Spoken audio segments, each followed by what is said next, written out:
রাজধানীর কাকরাইল মসজিদে পবিত্র জুমার নামাজ আদায় করলেন তাবলিগ জামায়াতের মাওলানা সাদ কান্দুলভির অনুসারীরা। আজ শুক্রবার জুমার আগে হাজার হাজার সাদপন্থী একত্রে কাকরাইল মসজিদে যান।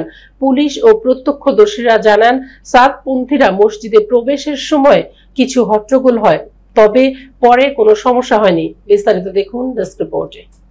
12 নভেম্বর মঙ্গলবার সরকারের স্বরাষ্ট্র ও ধর্ম উপদেষ্টা মোহাম্মদ জাহাঙ্গীর আলম চৌধুরী জোবায়েরপন্থী ওলামা মাশায়েখদের সঙ্গে বৈঠক করেন।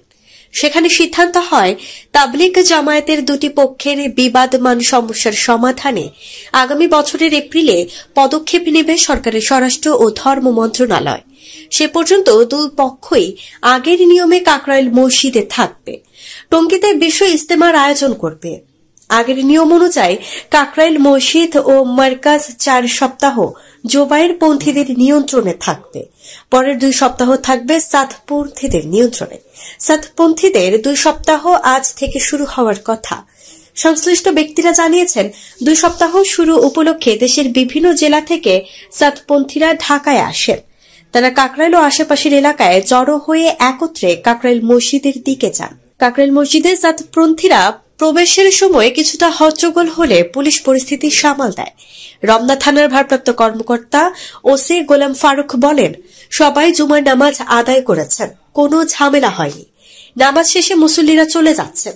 আগের সমঝোতা অনুযায়ী মাওলানা সাদ কান্দুলভি বাংলাদেশে আসতে পারবেন না। বিশ্ব ইজতেমা 2 পর্বে অনুষ্ঠিত হবে। প্রথম পর্বের আয়োজন করবে মাওলানা জুবায়ের আহমেদ পন্থীরা, দ্বিতীয় পর্বের আয়োজন করবে মাওলানা সাদপন্থীরা। যদিও সাদপন্থীরা মাওলানা সাদকে বাংলাদেশে আসতে অনুমতি দেওয়ার দাবি করছে।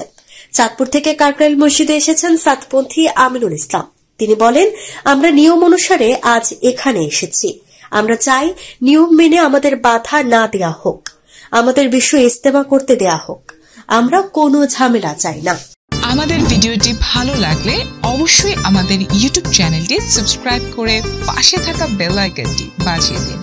এছাড়া আমাদের ফেসবুক পেজে লাইক দিয়ে পাশে থাকুন। ভিজিট করুন আমাদের ওয়েবসাইট। ধন্যবাদ।